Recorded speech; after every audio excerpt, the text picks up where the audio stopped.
tenemos, y que además alegremente te cierran con llave, no te atienden el teléfono y te dicen, ¿qué te pinta el auto? No, que hay gente que atrás. No. Todo tiene límites en la vida. Insisto, no todos los gatos son pardos. Hay cosas en las cuales se es blanco o se es negro. Y al que no le guste, ahí atrás hay una puerta y se puede ir. Hay muchos que quisieran entrar a trabajar. Muchísimos. Y serían muy eficientes, no me cabe la menor duda. La reunión anterior vimos la cuestión del poder ejecutivo. Hoy quiero terminar con la Constitución Nacional con dos temas que no son menores. El primero tiene que ver con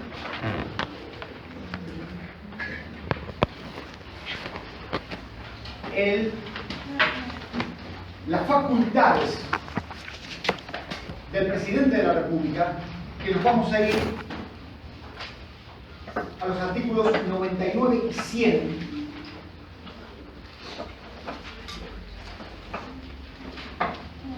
Y que ahí vamos a ver cómo el presidente, tiene que ver con esto que yo les comentaba en otra reunión, es casi limítrofe con un rey. El presidente de la República puede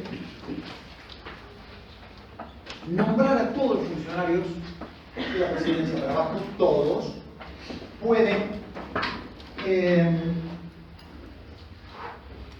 es el jefe de la administración pública, naturalmente, pero además es el jefe del Estado y es el jefe del gobierno. Cuando ustedes analicen cualquier país de Europa, cualquiera, que a ustedes les guste, van a ver que está dividido el poder ejecutivo entre el jefe del Estado, que es el símbolo del Estado, un rey o un presidente, rey de Gran Bretaña, España, presidente Francia, Italia, Alemania, pero que esos presidentes o reyes en realidad no hacen nada porque no mandan. Son jefes de Estado. ¿Qué significa? Son el símbolo de la comunidad nacional. Y en muchos casos lo que hacen es llamar a elecciones. Son regímenes parlamentarios, como el que tenemos en la universidad. El que gobierna es el poder legislativo, no el poder ejecutivo. El que gobierna entonces es un parlamento, que es el que elige al gabinete.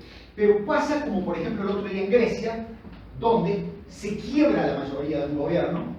Recuerden ustedes que se requiere que la mayor parte de los diputados vote las decisiones del gobierno. El tema es que cuando se te quiebra tu propio bloque, perdiste la mayoría y entonces cae el gobierno. Eso es muy común en Europa. De hecho, Italia es uno de los países más inestables del mundo. Italia es un país cuyo promedio desde el año 1945 cada gobierno dura 9 meses. Y en muchos casos tienen que llamar a elecciones nuevas, lo que implica los tremendos costos que implica movilizar a toda una sociedad para votar a un gobierno nuevo. La cuestión es que como no se logran mayorías, Israel es un país con una tremenda historia. Israel es un país donde, particularmente en el año 1985, es una sociedad prácticamente partida en dos, que se ha ido agravando, y los palestinos lo saben. Entonces se juega con la violencia, sabiendo que el ciudadano israelí tiene una duda existencial que es: o quiero la paz o quiero la seguridad. Entonces, si quiero la paz, arreglo la seguridad, porque necesariamente voy a tener que convivir con un tipo por esa mañana para matar a mi hijo en un ómnibus. Y si quiero la seguridad, yo sé que me voy a ganar un enemigo porque voy a tener un ejército permanentemente apuntando a los palestinos. Eso se reflejó políticamente, porque una sociedad israelí que históricamente fue de izquierda, Israel nació como un país de izquierda, con un partido laborista muy fuerte, de repente en 1977 se partió en dos. La mitad para el Likud, un partido de derecha, la mitad para el laborismo, un partido de izquierda. Pero en el año 89 apareció una tercera alternativa. Entonces ya aparecen tres fuerzas. En el año 93 aparece una cuarta fuerza. Todos son desquejamiento de la primera. Entonces, del Partido Socialista aparece una rama socialdemócrata, una rama socialtrotska. De la derecha, una rama más de derecha y una rama más derecha-centro. Y así hasta que hoy en el Parlamento israelí tenemos 17 partidos. 17 partidos. Entonces, ustedes calculen lo que significa lograr una mayoría de 120 diputados, entre 120 diputados, entre 17 partidos políticos. La cosa son dos partidos políticos como era en 1967, donde se sabía que ganaba el partido A o ganaba el partido B, entonces alguno tenía más de 60 diputados sobre 120, entonces tenía mayoría para gobernar 4 años. Pero cuando ya metemos un tercer partido, ya es difícil llegar a 60. Entonces necesitas que algún otro partido te vote. ¿Me van entendiendo? El problema es cuando el otro partido te dice, yo no te apoyo, yo te quito mis votos. Entonces cae el gobierno. Esa es la esencia de un partido, de un gobierno parlamentario. ¿Cuál es la diferencia fundamental entre un gobierno presidencialista como el que tenemos en toda América y los gobiernos europeos? Que en América los pactos se hacen antes de las elecciones. Entonces, ustedes van a ver, por ejemplo, lo que vamos a votar ahora en octubre. Vamos a dejar de teorizar y vamos a la práctica. El que quiera votar a Macri sabe que va a votar algo que se llama Cambiemos. Sabe que hay un acuerdo entre 3 partidos políticos. ¿Sí? Donde el PRO pone la presidencia y la vice, el radicalismo pondrá algunos ministros, la coalición cívica pone algunos diputados. O sea, hay un acuerdo antes de las elecciones. ¿Qué te dicen los parlamentaristas, los teóricos del parlamentarismo? Y que normalmente cuando alguien asume, después se olvida de los aliados. Y entonces, ¿qué te dicen? Que tradicionalmente en América Latina, el ejemplo es el peronismo ha sido un partido tradicionalmente frentista, o sea, es muy raro que el peronismo haya gobernado como PECO. Siempre el peronismo gobernó como Frejuni, Frejupo, Frejudepa, Fre no sé cuánto, pero han sido frentes. Concretamente el peronismo siempre terminó fagocitando todos los partidos. ¿Sí? Se los terminó absorbiendo, entonces los otros partidos siguen existiendo, pero concretamente es el peronismo el que termina hegemonizando el gobierno. Ellos que te dicen, los parlamentaristas, y que normalmente el que ha gobernado el Ejecutivo se olvidó de todos los aliados. Entonces te dicen de la Rúa en el 89, que se olvidó del Chacho y el Chacho se tuvo que ir. Bueno, Kirchner, que gobernó con lo que se llamaba la transversalidad, y que de repente empezó a llamar a los peronistas de conurbano, los intendentes de conurbano, y empezó a sacar a los socialistas o a los otros partidos, ni hablar de ahora que con Cristina Fernández prácticamente es un monopolio del partido. En los parlamentarismos, en cambio, los acuerdos políticos vienen después de las elecciones. ¿Por qué? Y porque vamos a ver quién quiere. Es como una juega de truco. A ver, quiero ver 4. A ver, mostrá acá. 23. Ay, que seca, dura. Para cantar un envido con 23. Bueno, pero mostraste las cartas. Mostraste las cartas. ¿Cuáles son las cartas en una democracia? Las elecciones. Vamos a ver cuántos por otros tienen cada uno. Un ejemplo concreto, Grecia. Grecia va a elecciones el domingo de la semana que viene, el domingo 20. Cuando llaman a elecciones, hace un mes, el partido oficialista Syriza tenía una expectativa de voto de 33,3 contra 20% de Nueva Democracia, que es del partido cristiano. ¿Qué pasó? Y pasó lo que pasó. Que Grecia se está haciendo el diablo aceleradamente, y entonces la encuesta que ayer me llega a mí a mis manos prueba que Syriza estaría ganando 24,4 a 24. O sea, no hay diferencia. Con lo cual entonces, ¿cómo se gobierna ese país? ¿Cómo se gobierna un país donde de 350 diputados que tiene la Cámara de Diputados de Grecia, hay 3 partidos políticos que tienen prácticamente el mismo caudal de votos? Lo concreto entonces es que la noche de las elecciones, cuando ya se sepan los números, los principales partidos se van a tener que sentar a decir, bueno, escuchame, yo te propongo lo siguiente. Te doy el Ministerio de Economía, a vos te doy la Cancillería, a vos te doy el Ministerio de Trabajo. Pero necesito los diputados de tu partido y los tuyos, para que me votes una coalición. ¿Sí? Entonces, los parlamentaristas te dicen que el acuerdo político viene después y que es más fácil cumplir. No me consta, eso depende de cada país y de cada, no me gusta utilizar el término cultural, pero de cada tradición nacional que se siente. Perdón. Aquí hay una situación.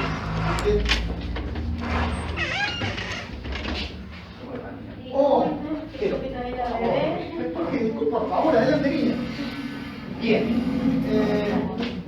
Adelante, por favor.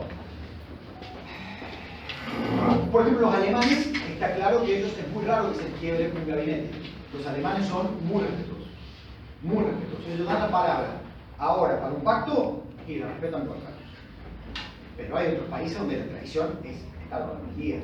Italia, Grecia,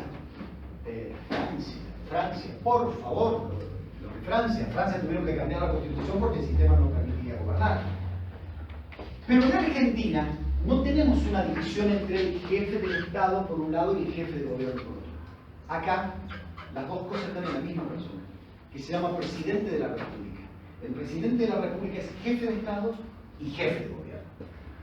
Por eso Cristina no solamente es la que representa al país ante el mundo, sino además es la que maneja al Gabinete Nacional, es la que toma las decisiones, la que firma los decretos y es la que provee los empleos de la administración pública. Si nosotros vemos todos los incisos del 99, vamos a ver que el inciso 2 lo faculta al presidente a dictar reglamentos de instrucciones. El inciso 4 dice que nombra a los magistrados de la Corte Suprema con acuerdo del Senado. Y el inciso 5 puede indultar o conmutar las penas por delitos sujetos a la jurisdicción federal. Eso es propio de un rey. ¿Por qué es propio de un rey? Porque como yo les conté en algún momento, los reyes eran los segundos después de Dios.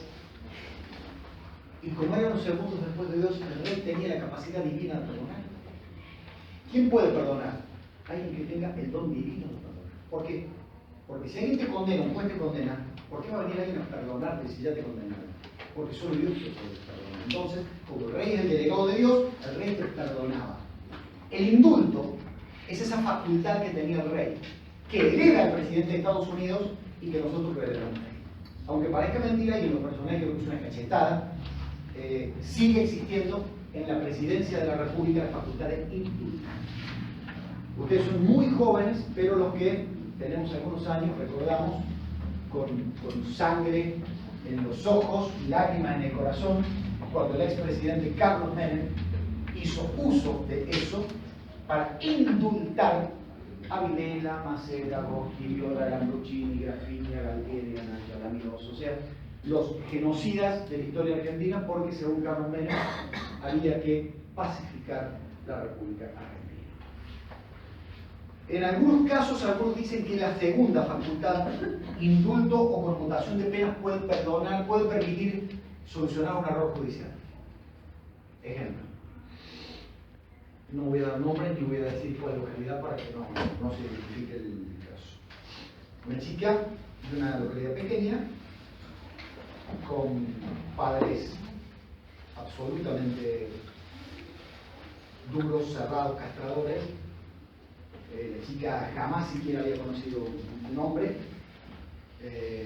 ni siquiera se pone novio, conoce un chico en un determinado momento, le dice que queda embarazada, la chica utilizando fajas, etcétera, oculta el embarazo, y un día determinado ella va a un baldío, tiene luz, da luz allí,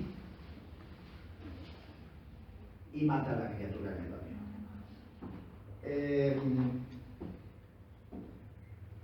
Esa vuelta de la vida, el papá de la chica descubre la criatura y hace la denuncia. La investigación de la policía, pueblo chico, llega obviamente a la conclusión de que quien mata a la criatura es la hija del denunciante.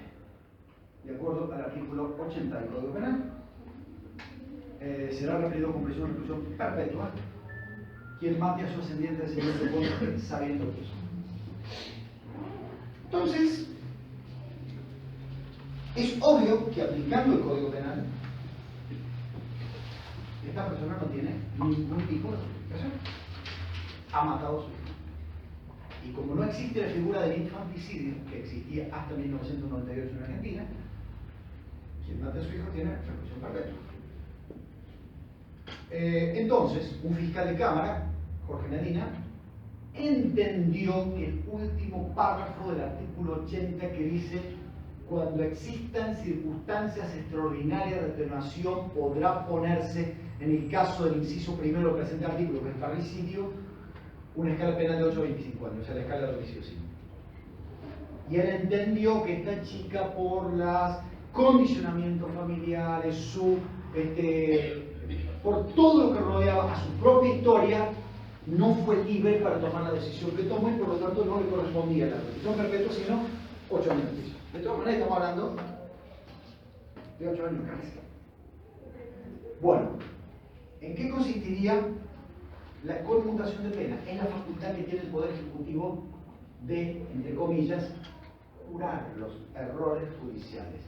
Supónganse que en este caso se hubiera condenado a esta chica a perpetua, el presidente puede conmutar la pena. ¿Qué significa cambiarla? Cuando me llega, la pena tiene que estar firme. La pena tiene que estar firme, significa que la pena ya no puede ser apelable. Cuando la pena está firme, entonces le llegan los papeles al Poder Ejecutivo, el Ejecutivo dice, visto, considerando, resuelvo, conmutar la pena impuesta a XXX, que originariamente era la reclusión perpetua, transformarla en 3 años y 6 meses de prisión en su caso. O sea, te la convierte a la pena. No te perdona la pena como es el indulto, ¿me entienden? Sino que la cambia. En Argentina sucedió, miren, la vuelta de la vida y las ironías de la vida, esas cosas en que uno le hierva el estómago a veces, ¿no? Durante la dictadura militar existía en el Código Penal la pena de muerte, cosa que muy pocos saben. Entonces la pregunta es, ¿por qué en lugar de hacer desaparecer a 30.000 personas, no les inventamos un juicio y los mandamos a fusilar a los 30.000? Porque existía en el Código Penal la pena de muerte. Era por pelotón de fusilamiento. Sin embargo, hubo, aunque parezca mentira, durante la dictadura militar, una sola condena de muerte. Una sola. Fue a 3 pordeoceros que en el conurbano bonaerense agarraron a una criatura y la mataron. Entonces la policía los encontró y los condenó a muerte. Y Videla, en un gesto magnánimo, conmutó la pena de muerte por reclusión perpetua.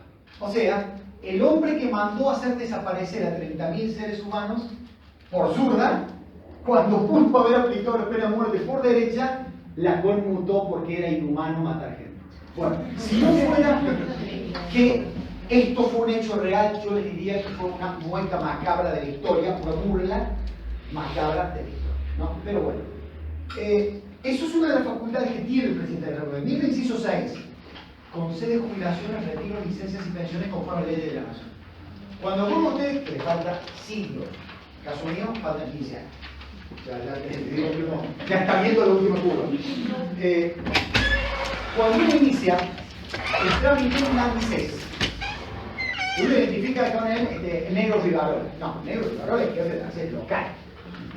Que además inicia de San Lorenzo. Pero en realidad, no, somos libres. Pero además, el que va a firmar la resolución otorgando el beneficio jubilatorio es la Presidenta de la República. ¿Sí? Entonces, acá hay, en la universidad hay cada fauna, porque hay una fauna marina muy grande. Entonces, por ahí viene la gente hasta ahí, no sabe bien, dice, mirá, sobre que la odio hasta yegua, mirá quién me firma la jubilación. Mirá Fernanda de Kirchner, pero claro, porque es la jefa de la administración pública. Está claro que no la firma esa, naturalmente, pero es la jefa de la administración pública.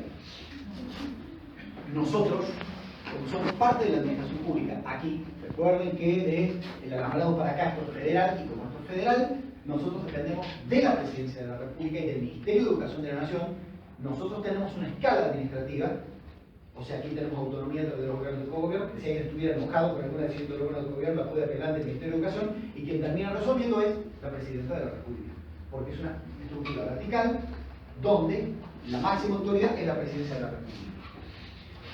Bueno, otros nombramientos, remociones, etc. Artículo 12, inciso 12. Es comandante en jefe de todas las Fuerzas Armadas de la Nación. Como ven, entonces, el artículo 99 es el que permite apreciar que la Presidencia de la República en Argentina es jefe de Estado y jefe de gobierno.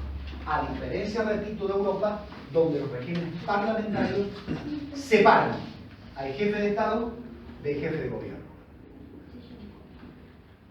¿Qué dice, por ejemplo, el artículo 100? Porque varios me podrían preguntar, perdón, bro, en Argentina está dividido, porque en Argentina hay un jefe de gabinete, Aníbal Fernández. Sin embargo, el jefe de gabinete de ministros en Argentina no es el primer ministro europeo. El primer ministro europeo, piensen en Rajoy de España, piensen en David Cameron de Gran Bretaña, piensen en el actual líder italiano, piensen en Angela Merkel de Alemania. Ellos son jefes. Ellos toman decisiones. En Argentina, el jefe de gobierno, el jefe de gabinete, en realidad es un secretario general. Porque lo único que hace es cumplir las órdenes de la presidenta. Pero, por ejemplo, si Aníbal Fernández sale de la República, no tiene fueros ni tiene cobertura diplomática, no tiene unidad diplomática. Esto no es menor. Si el ministro del Interior sale de Argentina, tiene inmunidad diplomática. Si el ministro de Economía sale de Argentina, tiene inmunidad diplomática. Pero en cambio Aníbal Fernández no tiene inmunidad diplomática porque es un cargo interno. ¿Sí? No es un cargo oponible al mundo. No es un jefe de gobierno. Don Aníbal Fernández es el tipo que, como dijéramos en el barrio, le junta la cabeza a los ministros.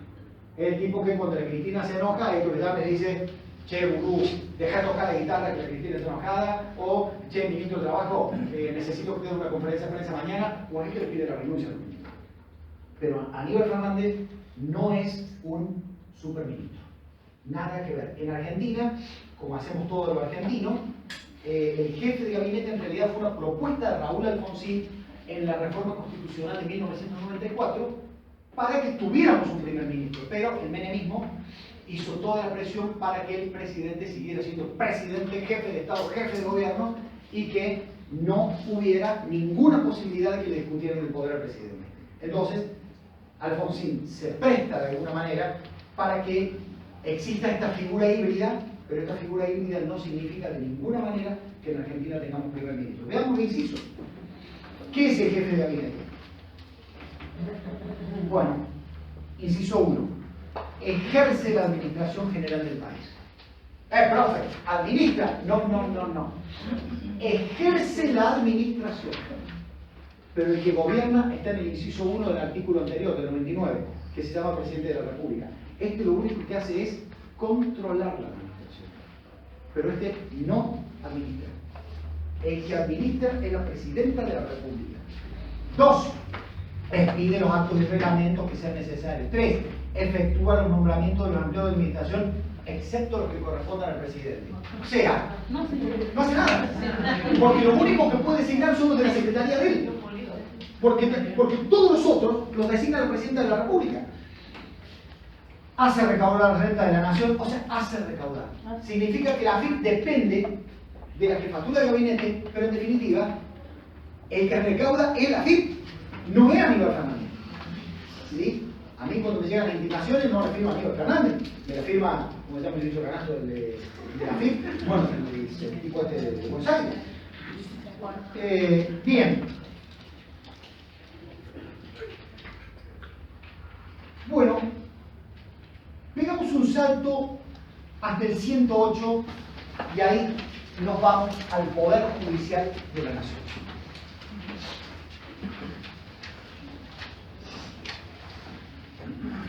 Desde la época romana siempre se planteó que tenía que haber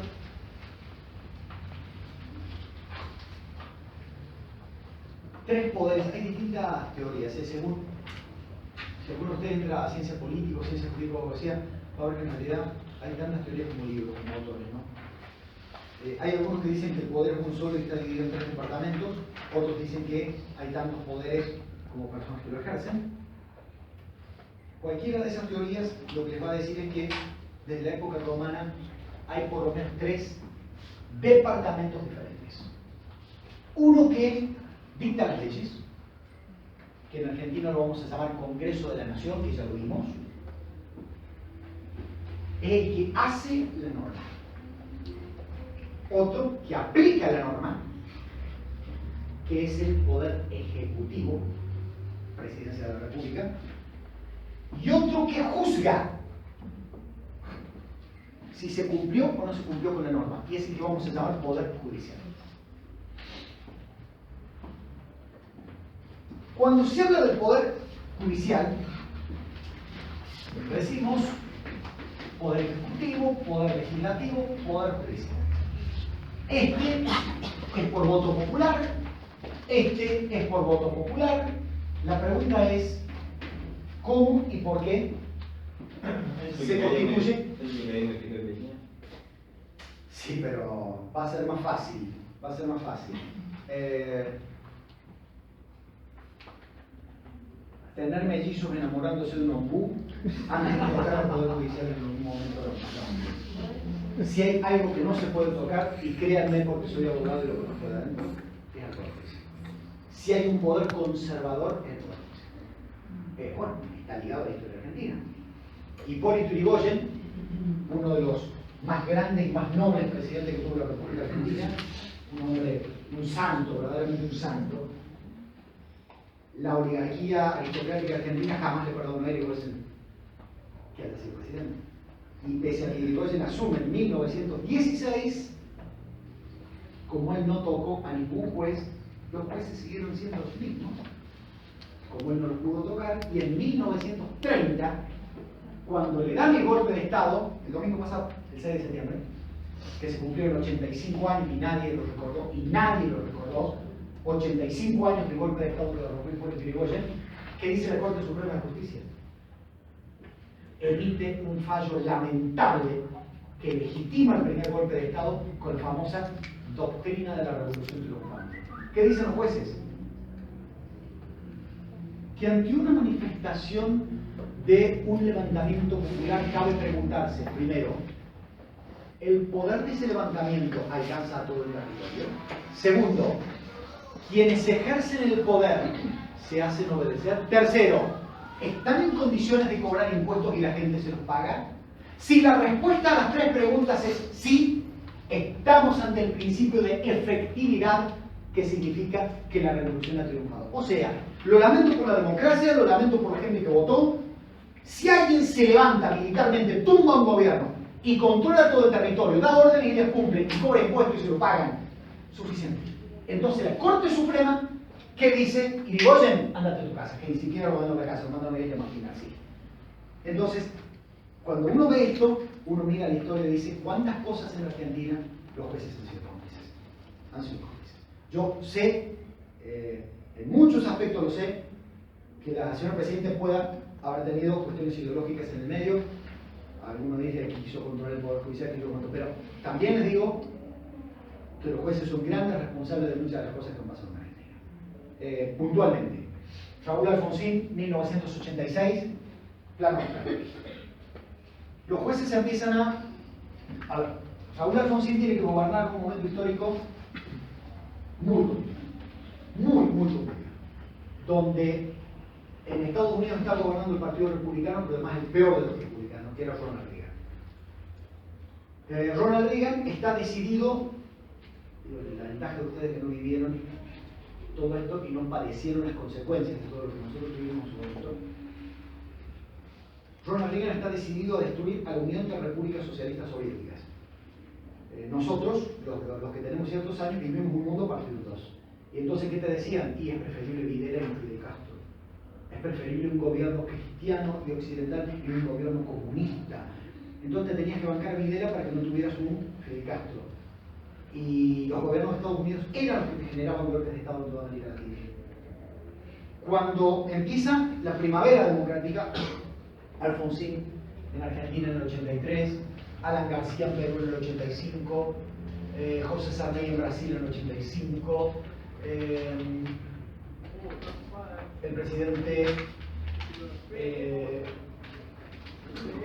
izquierda de Bolivia en 1982, Hernán Siles Suazo, el presidente Julio María Sanguinetti en Uruguay en 1985.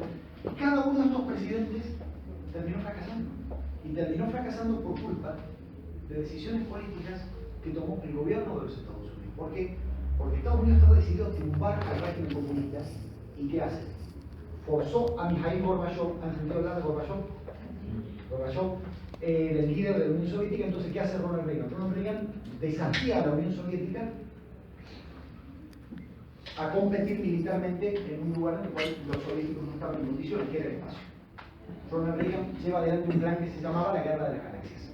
Ustedes seguramente conocen películas de la Guerra de las Galaxias. Bueno, había un plan de Ronald Reagan que era llevar satélites con misiles nucleares al espacio. Entonces, desde el espacio controlar a la Unión Soviética, y cuando la Unión Soviética tirara un misil, agarrarlo en el aire y evitar que ese misil llegara a mi país. A ver, yo insisto esto porque ustedes y nosotros, porque tenemos diferencias generacionales que hacen de lo que hemos podido vivir. El mundo, hay un mundo antes del 45 y un mundo después del 45. ¿Por qué digo 45? Porque hubo un señor que se llamó Truman, que fue presidente de Estados Unidos y que tomó una decisión. La decisión fue tirar de Little Boy, el pequeño niño, era la mitad también, el pequeño niño que era la bomba atómica. En Hiroshima. Pero ¿qué pasó? La tenía que tirar la bomba de un avión. Con lo cual te arriesgas a las armas antiaéreas del país que se defiende. De hecho, los japoneses, el día que estalla la bomba, ven el avión, se encienden las alarmas antiaéreas, y cuando ven que del avión salen 3 paracaídas, los japoneses en la calle empiezan a aplaudir porque se creían que el avión tenía problemas y que los pilotos se tiraban. En realidad era que acababan de tirar la bomba atómica. ¿Qué pasó? Cuando Estados Unidos tira la bomba, hay un antes y un después, porque significa que hay un arma tan mortífera, tan destructiva, que te define cualquier cosa.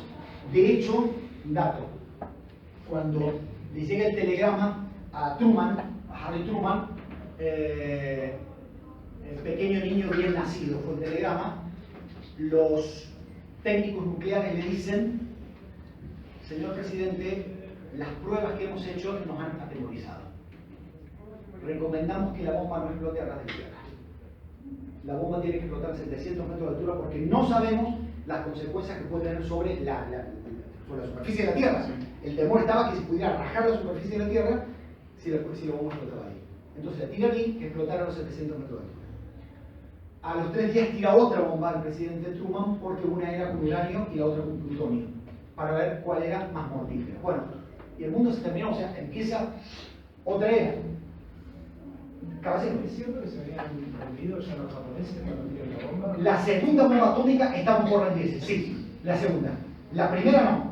Hirohito se burla de la intimación de los, te agradezco la pregunta, de los norteamericanos, que ellos le mandan a decir que Japón debe rendirse incondicionalmente antes de las 8 de la mañana del día 5 de agosto de 1945, de lo contrario serán pasibles del ataque con un arma cuyas consecuencias son devastadoras. Hirohito no contesta.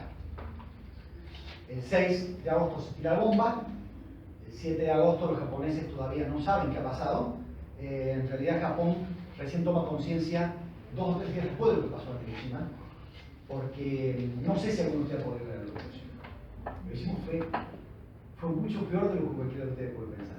Y no se puede habitar ahí, ¿no es cierto? A ver, se puede porque no fue un escape nuclear. Te agradezco también la pregunta, no fue un escape nuclear. Una cosa es la explosión de una bomba atómica y otra cosa es si se rompe el río Tercero. Pero ¿por qué tienen yo he visto un documental? Porque hay consecuencias de los que quedaron vivos. Los que quedaron vivos tienen en su cuerpo un elemento mortal que se llama radiación. Claro. Pero los que vinieron después no tienen ese problema, porque en realidad la bomba atómica lo que hace, ¿qué es la bomba atómica?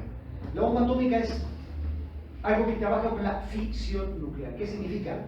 A través de una reacción artificial dentro de un recipiente hay un protón que ataca a un neutrón y entonces ataca un núcleo del átomo y lo empieza a dividir. Eso empieza a generar lo que se llama una reacción en cadena. Se empiezan a dividir todos los núcleos en forma infinita. ¿Qué genera eso? Calor. En realidad, la bomba atómica es una bomba de calor. De hecho, los que quedaron vivos no recuerdan el ruido. ¿Qué pasa con el calor? Cuando la bomba explota, se llegó a 1.200.000 grados en el medio. ¿Qué pasó? Eso es lo que destruye. Hay fotos que son terribles. Hay una piedra, una montaña, con una sombra de una persona. No es una sombra, es una persona. Es una persona, porque lo que pasó es que esa persona estaba corriendo y el calor fundió a la persona contra la piedra. Eso fue inmediatamente debajo de la bomba. Hay círculos, ¿no? Inmediatamente debajo, 1 kilómetro de la bomba, 2 kilómetros de la bomba. ¿Qué pasó? Tamaño y calor genera algo. Disculpen, yo soy fanático de la meteorología y esto me desvive. Cuando ustedes tienen mucho calor, sucede un fenómeno que se llama la baja de la presión. ¿Por qué? Porque el calor hace que los gases suban, pasan de baño. Cuando llenamos el baño de vapor, en realidad lo que estamos haciendo en el baño es un pequeño experimento de clima, porque el vapor implica que agua en estado gaseoso, que cuando toca las paredes se convierte en estado líquido. Bueno, todas esas cosas es lo que vivimos cotidianamente. Hoy, a la mañana, lo que hemos vivido en Río Cuarto es un cambio de viento. Ese cambio de viento del norte al sur generó condensación del vapor que estaba en las capas medias de la atmósfera. Ese vapor, depende de la velocidad de la condensación, cae bajo la forma de piedra, nieve o lluvia. No hay forma. Entonces, cuando ustedes escuchan que bajó la presión, significa que la masa de aire sobre nuestro cuerpo se ha levantado. ¿Por qué? Por efecto del calor. Esa masa que se levanta por efecto del calor deja un vacío. No invento, esto es física elemental. Cuando nosotros hacemos esto, ¿qué es lo que estamos haciendo? ¿Estamos chupando aire? No, el aire no se chupa así. El aire entra. ¿Es lo mismo, profe? No es lo mismo. Chupo agua. Otro agua así. Pero cuando el aire entra en los pulmones, en realidad entra por un principio del vacío. El diafragma lo que hace es contraerse. Al contraerse genera vacío en los dos pulmones, y como adentro hay menos presión que afuera, lo que hace presión para entrar es el aire de afuera hacia adentro. ¿Me están entendiendo? ¿Qué pasó? Cuando el pulmón se llena de aire viciado, lo que hace el diafragma es empujar el pulmón hace este trabajo y entonces hay más presión adentro que afuera. Y entonces sale el aire. Eso mismo que tenemos dentro del cuerpo pasa afuera. Cuando sentimos que baja presión, el aire subió, pero queda vacío, y el vacío se llena. ¿Con qué se llena? Si el aire caliente subió, se llena con aire frío. Cuando la bomba atómica explota, lo que produce es inmediatamente bajo 1.100.000 grados. Pero además genera un viento de miles de kilómetros por hora hacia el centro. Primero el calor, después el viento. El viento que iba para allá. Al ratito, toda esta zona había quedado prácticamente sin presión. Por la tremenda temperatura, el aire había subido. ¿Qué pasó? Ahora el aire soplaba, pero para adentro. Por lo tanto, lo que no te tumbó el viento que soplaba para allá, 3 minutos después te lo tumba el viento que sopla para acá. Pero como el viento que sopla para acá es frío, condensa la nube, el hongo, que estaba ya a varios miles de metros de altura, y empieza a haber una lluvia negra. O sea, el que no se murió por la explosión se murió por el espanto. Y esa lluvia negra es lluvia con algo de radioactividad. Pero eso no es lo que podría pasar si, por ejemplo, explota cero.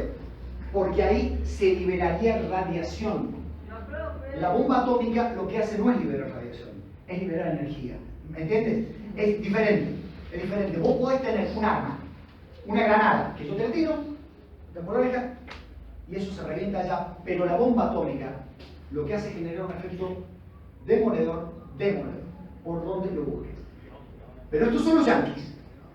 Los yanquis entonces tienen una ventaja, tienen la bomba. ¿Qué hacen los rusos? Los rusos también desarrollan la bomba, pero desarrollan otra cosa, que es el mal llamado cohete, y que técnicamente se llama vector de lanzamiento. Desarrollan un aparato capaz de llegar a la estratosfera y poner arriba una persona o una bomba, con lo cual yo ya no necesito el avión. Entonces yo ya no necesito llegar a un avión y te pongo a vos en el riesgo de saber que yo ahora tengo algo allá, escondido en un silo, que basta que yo apriete un botón y eso sale y se te cae a vos. Estados Unidos desarrolla entonces otra bomba en la década del 60 y los soviéticos en los 70 desarrollan lo que se llamó, que al día de hoy están vigentes, los ICBM, que son los misiles balísticos intercontinentales. ¿Qué son? Son tremendos, tienen como 30 o 40 metros de altura, son más altos que el Banco de Córdoba, donde tienen la fuerza de 30 o 40 bombas de las de Hiroshima. Salen de la atmósfera, y cuando vuelven a reingresar a la atmósfera, la cabeza se rompe y salen 5 bombas para 5 ciudades distintas. O sea, ustedes nunca van a saber a dónde va a atacar ese cohete. Esto que se llama ICBM, que era lo que tenía y tiene la Unión Soviética, Estados Unidos, ¿qué pasa? Trata de pasar a la delantera. ¿De qué manera? Yo voy a limitarte esta ventaja que vos tenés con estos misiles, controlándotelos desde el espacio. Voy a mandar satélites con misiles al espacio para que cuando vos me tires uno de estos, yo te lo ataque en el aire. ¿Me van siguiendo? Bueno, ¿qué pasó? Esto implicaba mucho dinero. ¿Qué hace Ronald Reagan? Endeuda a Estados Unidos. ¿Saben cuál es el mayor deudor del mundo? En este momento, los dos mayores deudores del mundo. Millones, ¿no? Millones, creo. Trillones. El caballero, que utilizó correctamente el término, sabe que cuando hablamos de billones o trillones, no es 1.000 millones, sino 12 ceros o 18 ceros. En ese sentido, estamos hablando de que Estados Unidos y Japón son los dos mayores deudores del mundo. Japón, lo que pasa es que Japón tiene para pagar. Entonces Japón lo utiliza a propósito. Japón generó deuda a propósito, esto es otra cuestión en el caso, porque los japoneses no gastaban plata. Y el gobierno les pedía, por favor, compren cosas, hagan gasto y plata.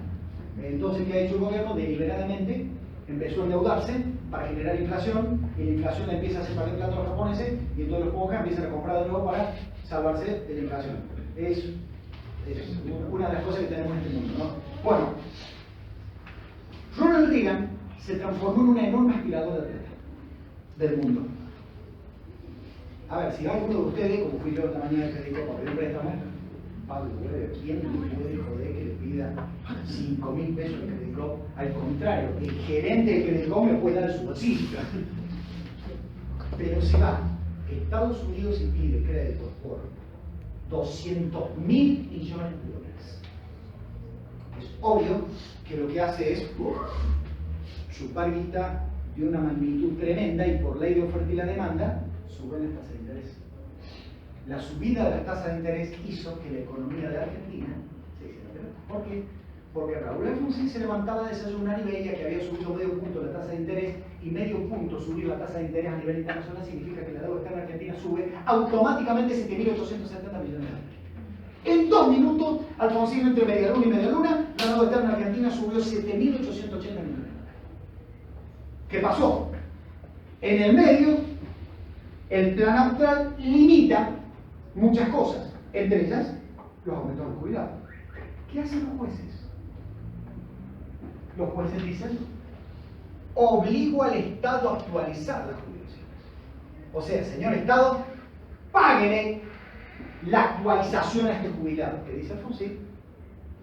Si cada uno de los 3.800.000 jubilados hace juicio, si yo le tengo que pagar un aumento a cada uno de los 3.800.000 jubilados, se me va la economía. De hecho, les conté un momento. ¿Saben cuánto es porcentualmente el presupuesto del Ministerio de Salud y Acción Social de la Nación el que paga las jubilaciones? Supera el 35%. Cuando ustedes ven eso, pero tendríamos que tener hospitales marmolados con ese presupuesto. No, porque ese presupuesto es para pagar jubilaciones. Cuando a ustedes les toque alguna vez gobernar o gestionar, van a saber lo que significa multiplicar por millones algo que puede ser una idiotez. Cuando ustedes dicen, lo que gana la AUH, la asignación universal por hijo, súbanla para. Yo también quiero que suba. ¿Vos sabés cuánta gente está cobrando hoy la asignación universal por hijo? ¿Vos sabés de dónde salen los fondos? Segunda pregunta. ¿Vos sabés cómo se recoge? Entonces, cuando ustedes hacen esas preguntas, porque cualquiera piensa que hay alguien en el subsuelo de la casa del Banco Central con una maquinita como la que yo tenía cuando tenía 7 años, que le compré en juguetería Chiche, que y te imprimía billetes. No es así. Un Estado tiene que pagar completamente. Y de esa manera entonces vos tenés que ver de qué manera lograr los recursos. Y aunque a ustedes les parezca mentira pagar 2 centavos miserables de más, multiplíquenlo por millones, y eso hace que el presupuesto tenga un valor. Cuando nosotros decimos lo que le pagan a los docentes. Yo estuve el otro día, hace una semana y media, en una reunión en San Juan de decanos de Ciencias Sociales, y el ministro de Educación nos pegó una felpeada, porque dice, ustedes me pidieron en julio del año pasado un programa para movilidad estudiantil. Dice, me peleé con Kicillof a los gritos en una reunión de gabinete. Logro que nos den 12 millones de pesos para que las universidades pudieran mandar. Vos querés estudiar, suponete, estás estudiando ciencia política acá y querés ir a estudiar 2 materias a Rosario. El Estado te paga el alquiler, te da plata y además nos obliga a nosotros como facultad a poner de acuerdo con Rosario para que cuando vos vengas a Rosario te demos aprobada la materia. Una experiencia tremenda, porque significaba que los chicos podían ir a cursar en otra universidad y bueno. Se gastaron 3.800.000. Y el ministro nos dijo de todo. Dice, ¿ustedes saben las cosas que me dice Kicillof? Cuando yo les muestro que de los 12 millones de pesos que le pedí, se usaron 3.800.000, él me dice, ¿para qué me pedí más plata para las universidades si no saben en qué gastar? Si no quieren gastar. Y tenía razón. El tema es que esos 12 millones salieron de otro lado. Esos 12 millones que nos dieron a nosotros salieron de otro lado, porque gobernar, gente, es la teoría del sabor corta. Vos podés, lo que yo digo siempre, ciencias humanas. A nosotros que precisamente vengo de una reunión de gestión muy fea y muy dura, porque cuando te empezás a enfrentar con tus propios compañeros una cosa horrible, porque puedes decir, bueno, yo necesito plata para tal cosa, y otro te dice, sí, bueno, Pablo, pero yo tengo que cambiar todo fluorescente. Y otro te dice, disculpe, no hay papel higiénico. Vos decís, perdón. ¿Y cuál es la prioridad? Mira, no sé cuál es la prioridad, pero tiene tanto derecho que te estoy diciendo que no hay papel higiénico en el baño, como el que te dice que no hay tubo fluorescente en esa aula, como el que te dice, además que hay que cambiar los cables. ¿Y quién establece? Bueno, ¿qué dijo la justicia? El decreto de Raúl Alfonsín de emergencia previsional es inconstitucional. Ese decreto le tumbó el plan actual al doctor Alfonsín. Ese decreto hizo que la Argentina entrara en una decadencia económica que el presidente Alfonsín trató de solucionar con un plan que se llamó el Plan Primavera. ¿Y quién mató al Plan Primavera? Un diputado peronista cordobés que se fue a Washington y que en una conferencia dijo no hay que darle plata a la Argentina porque lo van a usar para la campaña electoral. Y como se venían las elecciones del 89, el gobierno de Estados Unidos dijo, bueno, a la Argentina no le damos ni un centavo más hasta después de las elecciones. Ese diputado se llamaba Domingo Felipe Cavallo y cometió el delito que se llama traición a la patria. Por supuesto que nadie lo acusó jamás de traición a la patria, ¿no? Al contrario, después fue ministro con Menem, fue ministro con De la Rúa y ahora habla como si fuera el apóstol de San Juan. Ahora da clases. Ahora da clases. En Jara. Sí, encima. Así que, bien. Cuando ustedes ven esto, entonces, ¿por qué les digo todo esto? Porque parece que este es el único órgano en donde no entra la democracia. Ahora bien, tampoco se guíen por lo que les acabo de decir, porque lo mío tiene una deliberada intención política. Yo a los amigos jueces no los quiero, ni a Luis Juez, pero vamos a explicar qué teorías hay para esto. La primera teoría, la más elemental, es, señores, voten por los jueces.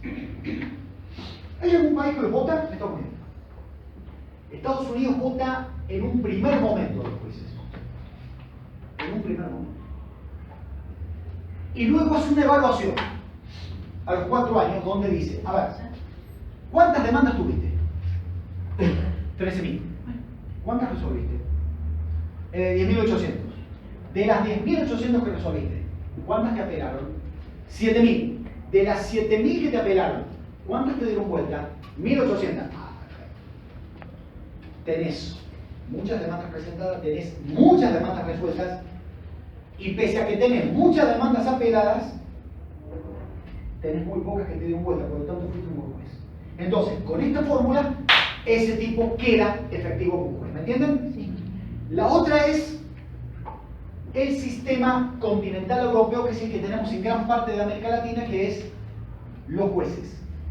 Son designados por el Poder Legislativo a propuesta del Ejecutivo y duran todo el día. Entonces, ¿cómo sería la cosa? Cristina entiende, por favor, no es el caso de Argentina, voy a dar un ejemplo, que el profesor Pablo Weber puede ser un muy buen juez y manda mi pliego. El pliego se llama el antecedente, la carpeta de antecedentes a la Cámara de Senadores. La Cámara de Senadores evalúa que para el cargo de camarista federal en la Cámara Federal número 3 de San Miguel de Tucumán, sería muy bueno nombrar al profesor Pablo Weber. El Senado me nombra y por lo tanto, a partir del momento en que me nombran, yo soy para toda la vida mientras dure mi buena conducta. Eso dice la Constitución. ¿Qué hemos hecho en Argentina? En Argentina, a partir de 1994, hemos dividido, por favor, esto que les tiene que quedar bien claro, hemos dividido en dos. Una cosa es la Corte Suprema de Justicia de la Nación y otra cosa son los jueces inferiores. O sea, las cámaras federales, los jueces de primera instancia. La Corte Suprema de Justicia de la Nación, que es lo que pasa en este momento a partir de la renuncia de Zaffaroni, hay una vacante. La presidenta está en condiciones de enviar a la Cámara de Senadores un nombre, de hecho había enviado hace poco un nombre que lo tuvo que retirar, y el Senado debe analizarlo en sesión pública, previo dictamen de todo el que quiera escribir. Entonces, ustedes van a ver en los principales diarios, supongamos que Cristina me quiere a mí en la Corte Suprema, entonces va a mandar el pliego, pero además el Senado va a tener que publicar en todos los diarios una hoja así diciendo: la Cámara de Senadores de la Nación informa al pueblo de la Nación que se ha propuesto al profesor Pablo Weber como miembro de la Corte Suprema de Justicia a tal fin. Sus antecedentes están en esta página de internet. Por favor, quien desee hacer llegar su opinión a la Cámara, hágalo antes del día 20 de octubre, en tal horario o a tal dirección. Entonces, cualquiera se pone a ver, algunos mandaron una nota diciendo el Colegio de Abogados Río Cuarto avala, otro manda diciendo mirá, yo creo que no tiene mérito para el de la Corte, etc. Y la Cámara de Senadores luego discute en una sesión pública, hasta el año 1994 era secreta, lo que era un toma y daca tremendo, porque se sabía muy bien que había negociaciones en todo, entre radicales y peronistas. Entonces, cuando se cerraban las puertas, un radical decía: no, yo necesito 2 jueces en mi provincia. Todos los peronistas decían: bueno, vos votamos un juez de la Corte y yo te doy 2 jueces en tu provincia. Y así, misteriosamente, cuando se abrían la puerta, aparecían jueces designados por todos lados, y aparecieron jueces que son los que hoy nos avergüenzan en gran parte de Argentina. Por lo tanto, hoy eso hay que decir que dentro de todas las críticas que uno puede tener, en 1994 se estableció que para designar a los miembros de la Corte Suprema de Justicia de la Nación, o sea, el más alto tribunal de la Argentina, lo designa el Senado a propuesta de la presidenta o del presidente en sesión pública. ¿Sí? O sea, todos los señores senadores que voten van a aparecer en el diario diciendo quién votó tal o quién no lo votó. En cambio, hasta ahora nadie sabe, por ejemplo, quién lo votó Fait. ¿Por qué? Porque Fait viene en 1983 en una sesión secreta. Entonces no se sabe. Bien, ¿y qué pasa con todos estos? Con todos los jueces de la República, cámaras federales, jueces de primera instancia. Hay un órgano que se llama Consejo de la Magistratura. ¿Han escuchado hablar de eso? El Consejo de la Magistratura es un órgano integrado por abogados, jueces, legisladores y miembros del Poder Ejecutivo. Ese órgano es el que administra al Poder Judicial. ¿Y qué hace? Cuando hay una vacante, llama a concurso. Entonces van a ver en cualquier diario, pero periódicamente, ustedes cualquier diario de Buenos Aires que abran, va a aparecer ¿A quién habilita? al Poder Judicial. Al Poder Judicial.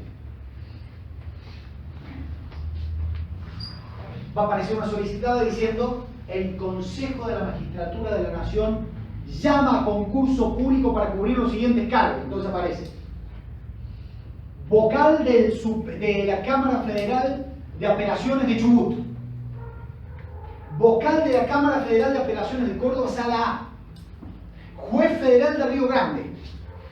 Y entonces abajo te dice: las bases de la inscripción están en tal página.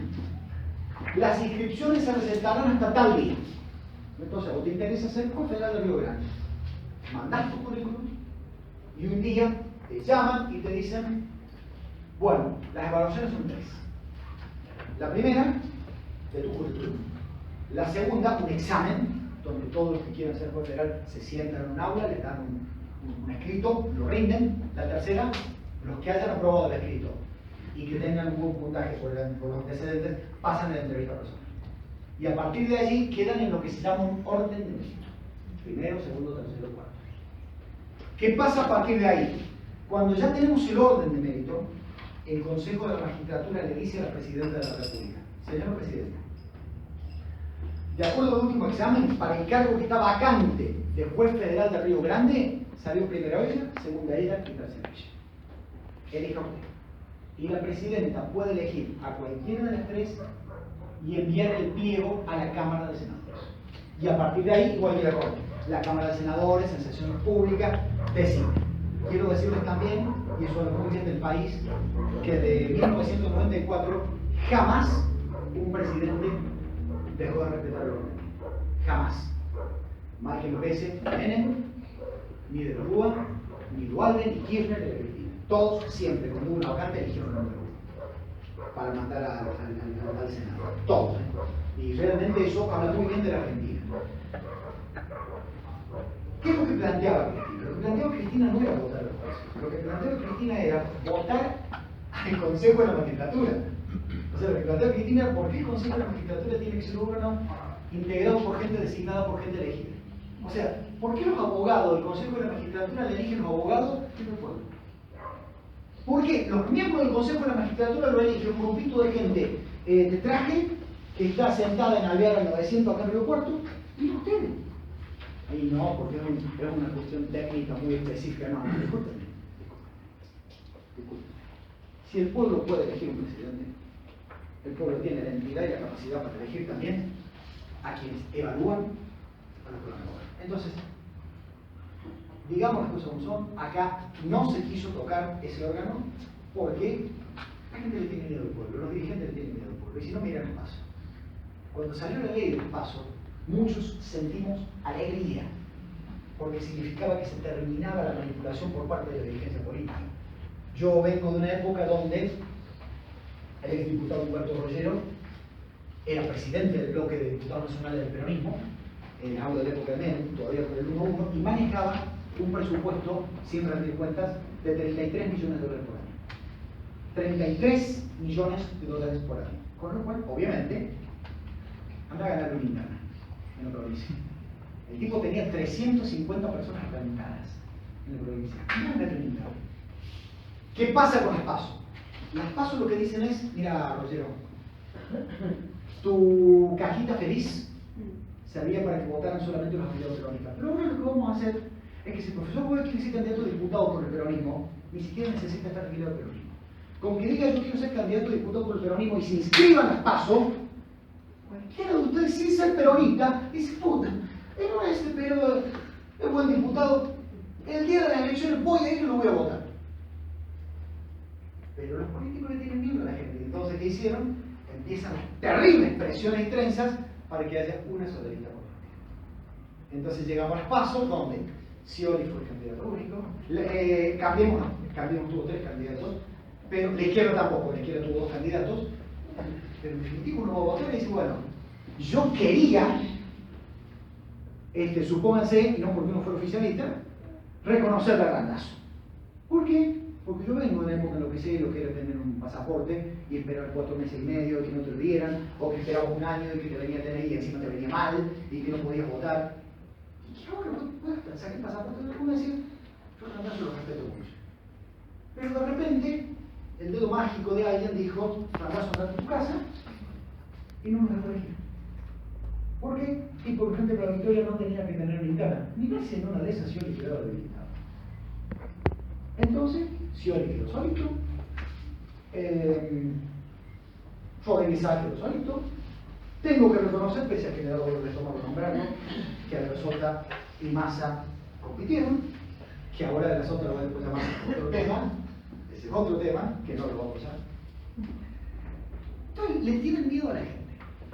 Le tienen miedo a la gente. Y fíjense en los países en donde esto funciona. Estados Unidos. Advierto que no son un ejemplo como sociedad. Pero digo, en Estados Unidos vos querés ser candidato, no tenés que estar afiliado. Lo único que tenés que hacer es escribir tu nombre. Y la gente va un día de semana a votar, yo en eso no estoy de acuerdo, pero el Yankee un día más, el martes, el primer martes de noviembre después del primer lunes. En todas las tradiciones que tienen. O sea, nunca se podría votar en Estados Unidos un martes 1 de noviembre. ¿Entienden? Las elecciones en Estados Unidos tienen que ser como mínimo un martes 2 de noviembre. Como mínimo. Si no, el martes 8 de noviembre. El año que viene hay elecciones presidenciales. Y van a ver a partir de enero de este año, empiezan lo que se llaman las primarias. ¿Qué son las primarias? Ustedes seguramente estarán escuchando un tal Donald Trump. ¿Lo han escuchado hablar? Bueno, Donald Trump es un empresario. Es un empresario que dijo, yo quiero ser presidente de Estados Unidos. Y el que más se me acerca al Partido Republicano, bueno, voy a inscribir mi candidatura dentro del Partido Republicano. Y el tipo empezó a hacer declaraciones diciendo que la culpa de todo la tienen los mexicanos, bla, bla, bla. Y el tipo está puntero en las encuestas de voto. Bueno, vamos a ver si el Yankee, a partir de enero, cuando se vota en las primarias, lo vota o no lo vota. Pero el Yankee la tiene bien clara. El Yankee sabe que es su derecho votar, ¿no? Y lo va a hacer. No tenemos otro lugar en el mundo donde estas cosas pasen. Ah, perdón, Gran Bretaña. Se está votando en este momento el líder del partido laborista. Allá se vota por correo. Los afiliados votan. Y hay una posibilidad. Ahí está dando el corazón. Viejito.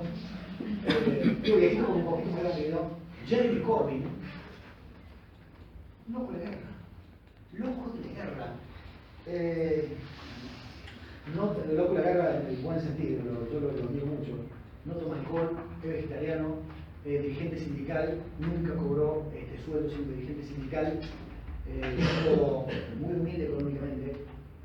Un tipo que se ha transformado en el ídolo de los jóvenes, porque dice lo mismo que hace 40 años, o sea, un tipo que siempre pensó lo mismo, y entonces han salido todos los del Partido Laborista a decir, es un terrorista, es un hombre peligroso, miren que ese hombre va a destruir al Partido Laborista, y el tipo sin cambiar su posición de ninguna manera, está aparentemente encabezando la intención del voto del Partido Laborista. Bueno, el día 12, aparentemente, estarían todos los votos y se va a saber quién es el líder del Partido Laborista. ¿Por qué digo que me salte el corazón? Porque él dijo que si llega a ser primer ministro, le va a ofrecer a la Argentina la administración conjunta de las Malvinas.